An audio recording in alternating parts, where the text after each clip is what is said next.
a very nice package. We will make sure that the world gets to know about you and your business. Yeah.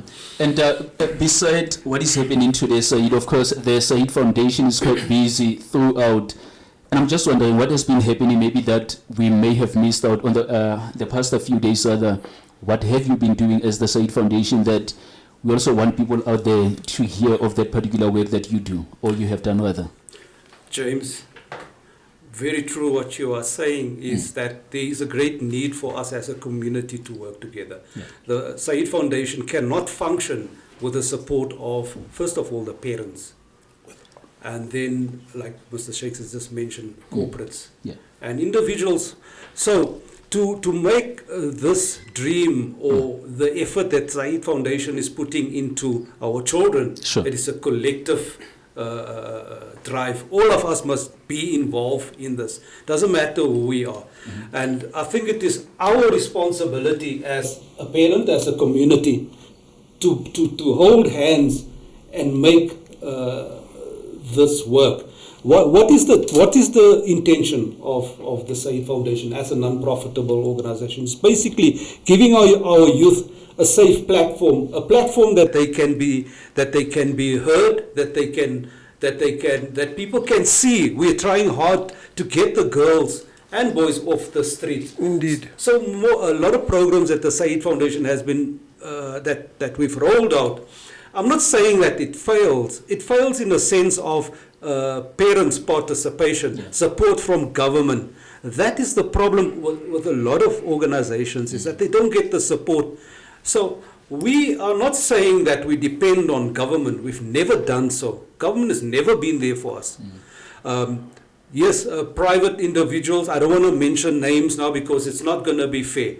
Bowling up to elections also, there's people that will come and just do their thing for a day or so, and then we don't hear from them anymore. But if we want to see our children prosper, it must be consistent, coming from a company or private individuals. And us as a Said Foundation, we are consistent in what we are doing, close to 15 years. You have seen it, you've witnessed it. But the support that we are getting is basically zero. But that's not going to stop us to do what we have to do. I think also I spoke to someone yesterday and I said, you know what, I personally tried to get out of this. from the running a non-profitable organization. That's wishful thinking, right? I know. Because we always assume that it is an easy walk in the park to run an organization of this magnitude. It's not at all, James. So true what you're saying. It's not at all. First of all, you must have the heart. And the second thing is that you must not have an agenda that I'm running an organization, but whatever resources we get, it goes to me or my family. True. And that is what's happening. That's why a lot of the organizations, they don't survive. Bless them for the work that they are doing or try to do. But remember, you were always first going to feed your stomach before it goes out there. I don't have a problem with that, but make sure that you contribute something towards the need.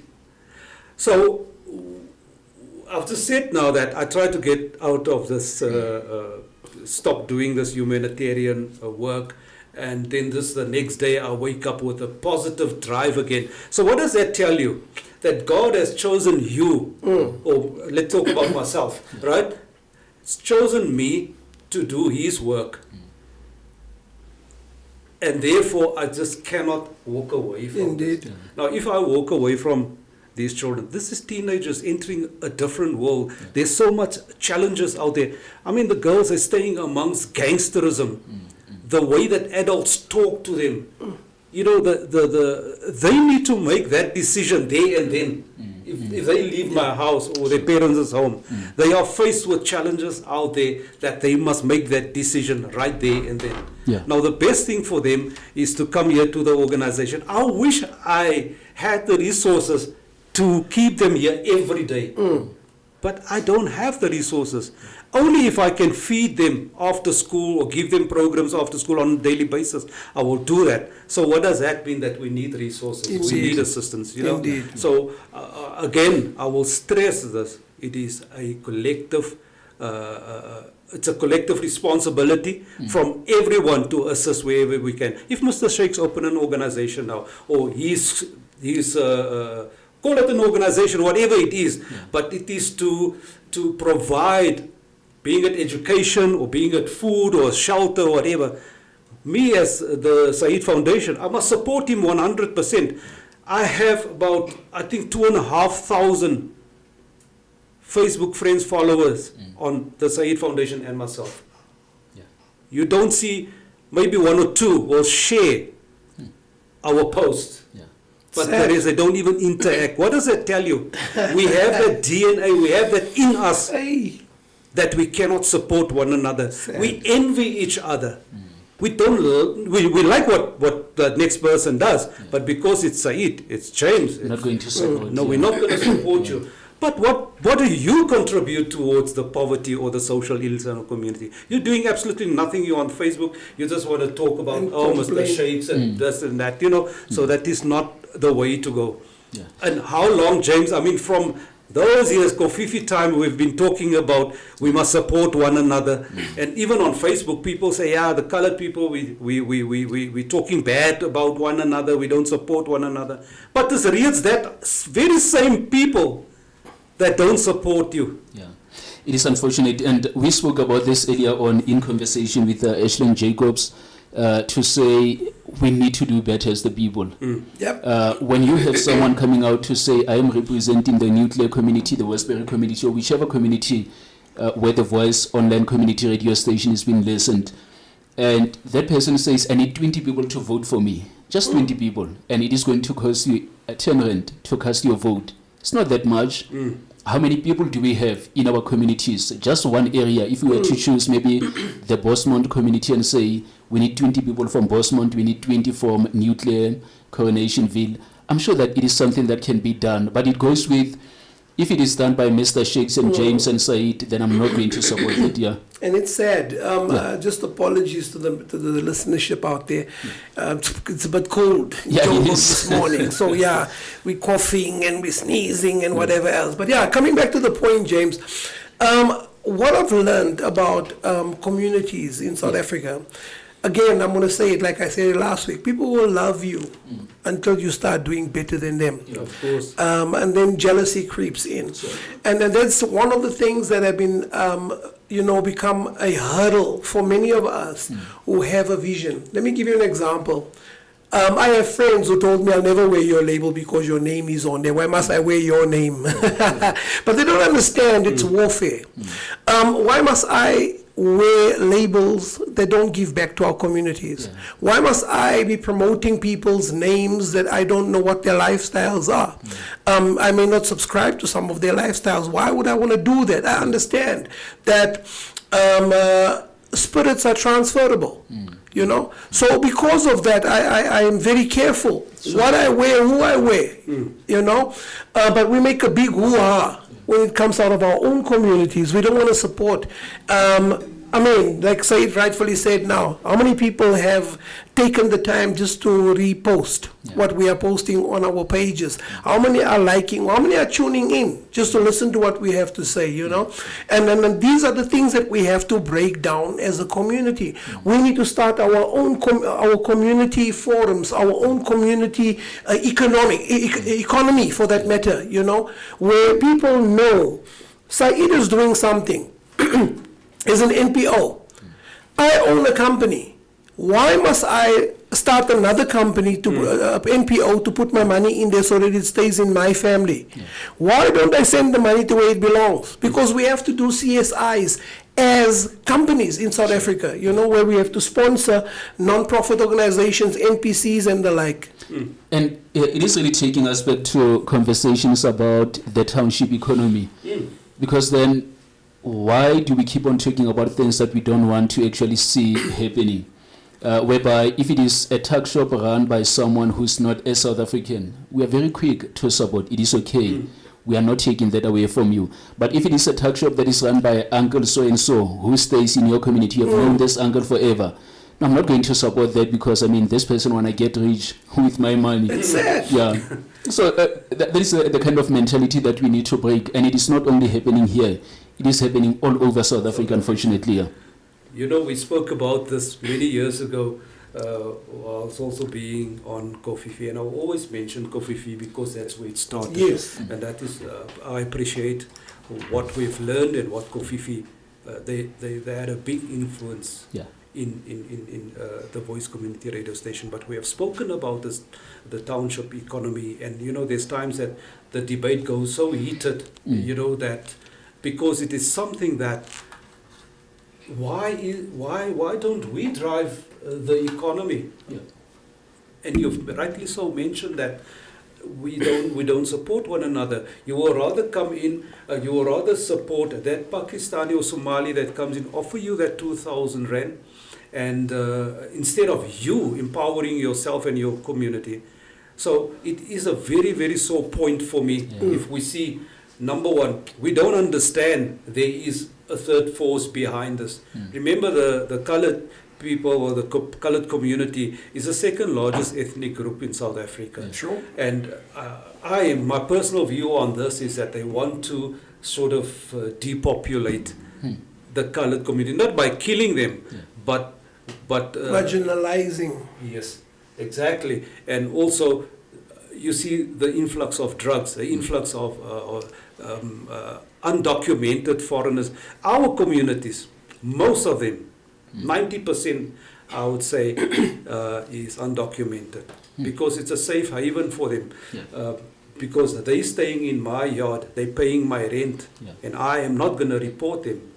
So I'm sitting back and doing absolutely nothing for myself. Now listen to the irony of this whole thing. Some of the people that owns these tuck shops at home, their children is possibly on drugs or not working. So that money that they earn from the shops, it's being used by the owner of the house, and it goes to the children that's not working. Some of the girls, 16 years old, they have children. Hence, I'm saying it's an easy 2,000 rand that they're getting. And then later on, we get this scenario that is always shared to say South Africans are lazy. Not knowing that by actually contributing towards the nation of beggars that we spoke about earlier on, to say, no, I'm always waiting for a handout. Instead of actually saying that, let me start my business, but also let us support these businesses as local people. We rather not do that.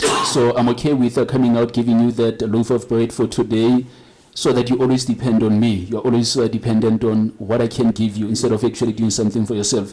But I think we are moving past that now. We are changing things, and that is the reason why we have an online radio station of this nature, The Voice Online Radio. You have done the work over the years as the Said Foundation, and with the addition of the online radio, things are about to change now, and we definitely believe that things are absolutely going to change 2026 and beyond. Absolutely. Yeah. That's why we say the Voice Community Radio Station and podcast is for the voiceless. This radio station was set up for the community. So it is important that I ask the community, please plug into the radio station. We don't want nothing from you. Come voice your concerns. Let us talk about it. Let us expose also the goodness that's happening in our community. Sure. Because if we don't expose goodness, you know, mainstream media, they just broadcast the negativity in our community. So we as a radio station, the Voice, it is important for us to view or broadcast the positives in our community. Absolutely. And coming to you live from the Westbury community, the Mastersfield, that is where we are located, but we're also coming to you live now in different areas. We know that you might be listening to the station at the moment elsewhere in Gauteng, or even outside of the province of Gauteng, the Western Cape, Northern Cape, Northwest. We see you there out in Mpumalanga province. We see you even listening to the station out in KZN. But also beyond the South African borders. You might be listening to the station right now. Perhaps it is still early in the morning where you are, so good morning to you. It might actually be the afternoon where you are, or maybe the evening. Thank you so much, also good evening to you, because we are an international online radio station. So we come to you live It is still early in the morning here. We're going towards the afternoon in a few moments. It is 10 minutes after 11 o'clock where we are. But we know that you're listening to the station from all over. So good morning to you, good evening to you, and good afternoon. Yeah? And also, I would like to say this. I see Messi is online. Sure. Messi. Sorry, guys. Argentina, we're sorry. But don't cry. Don't cry for me, Argentina. But Spain, well done to Spain, eh?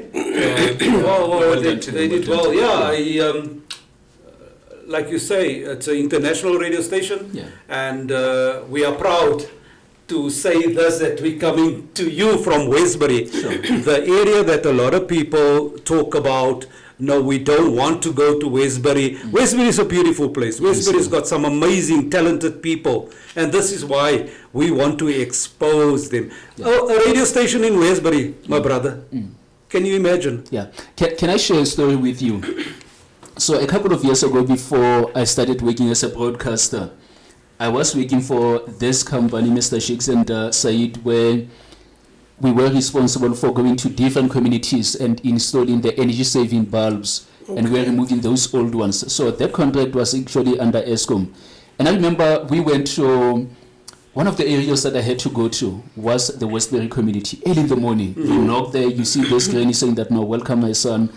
And the idea that was given about the Westbury community was that, hey, it is a dangerous place, don't go there. You're going to be killed. But I got a different perspective of the community back then. And I'm talking about something that happened 2009, 2010, just before I started being a broadcaster. I had studied, but still waiting for opportunities to come my way, or rather for me to go and get those opportunities as a broadcaster. So I was actually invited into houses deep in the heart of Westbury, deep in the heart of Nuclear. I even got to go to Maxwell Court for the first time ever. I was just looking at the building from the outside, but I was scared to go in there because I was told that, hey, it is a dangerous place. But let me tell you that I went into these areas and I was welcomed by mothers and fathers in these communities. And they said, no, welcome, have a cup of tea before you go and do whatever you want to do. So this particular stories that will have been shared about the Westbury community being a no-go area, I can attest to that. I've been in this community for this long. My parents worked in these areas for a very long time. And I also came here for study purposes, and I started working in this community. Today, I can definitely share and say, I know, like any other community, there are challenges with gang-related violence, gun-related violence, substance abuse maybe.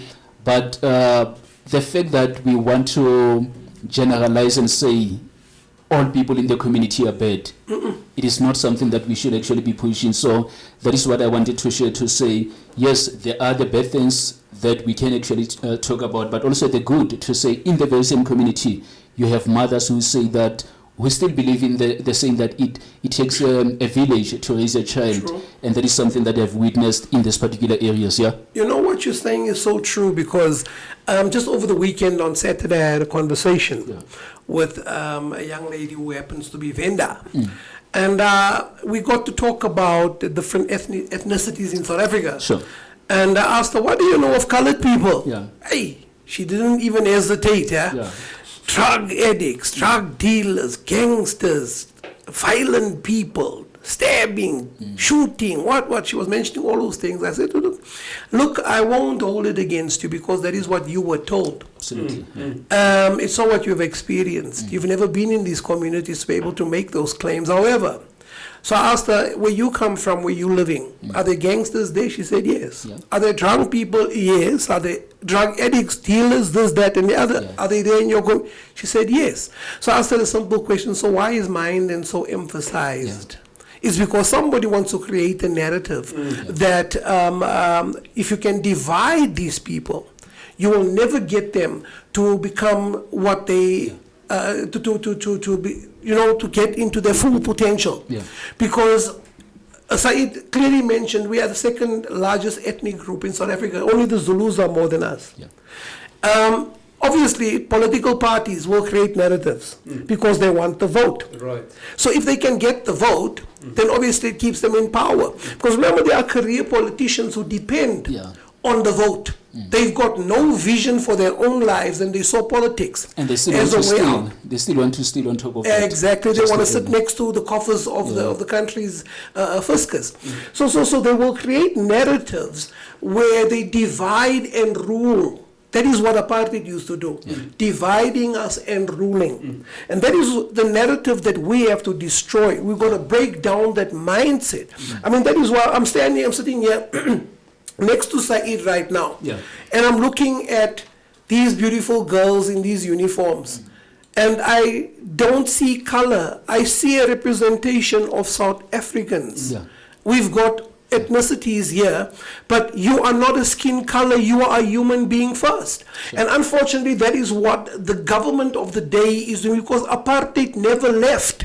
Apartheid only changed management in this country. Yeah. And unfortunately, we are still called by what we fought against in the apartheid years. I didn't want to be called a colored because colored was placed on me. Somebody told me that I'm colored. Yeah. I don't act, I'm an international citizen. My mind is not colored. Yeah. You know what conversation I want us to have next time? This saying that I'm 100% colored, I'm 100% black. There's no such. There is no such, right? You No can such. you can never say that I'm 100% colored. No. I mean, I only share a story that my grandmother, my late grandmother, is actually from the Northern Cape in Kimberley. As a colored lady, she got married to my grandfather, who was a Motswana man, a black man. So can I stand here and say that I'm 100% Motswana? No, you can't. Can I? Yeah. No, you can't. You don't have to So say. there's no way. You can never. And by moving away from that, we are going to help ourselves in understanding that we belong to each other. I am because you are. So there's no way that you can say that I'm 100% white, I'm 100% black, colored, Indian. We are one people, and that is the conversation that we need to have. Gentlemen, we have just about 4 minutes. I see that our producer on the other side is saying that we have about 4 minutes left. But as we conclude this part of the conversation, I know that more conversations are still going to follow. As we conclude this part of the conversation, Said, just a reminder to people out there why they need to support the Said Foundation. Just remind them, because you get a person who's listening to the station today, and perhaps they might have seen something about the Said Foundation. I mean, I've known you for forever. I've known you forever. Remember during the COVID-19 days how your organization used to go out there when it was difficult for people to have a meal. Remember how difficult it was? And I remember the Said Foundation also getting those hampers, helping people in our communities. Because remember, people were not working at the time, and no work, no pay, unfortunately, at that particular moment. So people needed something to eat, to make sure that at least come evening, there is a meal on top of the table for their families. So maybe just remind people, I mean, I know that I've already shared, that is motivation perhaps, but you may also want to add why people need to support the work you do as the Said Foundation in general. If we look around us today, if you look at our youth, there is just no control over them. Why is it like that? So we are looking, we're studying this plan or this the attitude and the ways and of our kids out there, and we can see that there is no control and there's no support for them. And this is why the Said Foundation is here. We're trying our utmost just to maintain and keep the kids off the street. I don't want them to be another step. You know, we have had many girls here at our organization. They fell into the trap. They fell pregnant. I was so shocked to see one of our girls. Now the other day, she was marching with us here. I keep on watching this video in drummy uniform. Now the other day I saw her standing with a baby. She's only 16. Sad. So there's more work to be done. There is a lot of work to be done. How do we change? You know, these girls, they entering that stage now. They're 14, 13, 14. They entering the stage of 15, 16, where the previous girls, they entering that a very dangerous stage. Now, how do I keep them?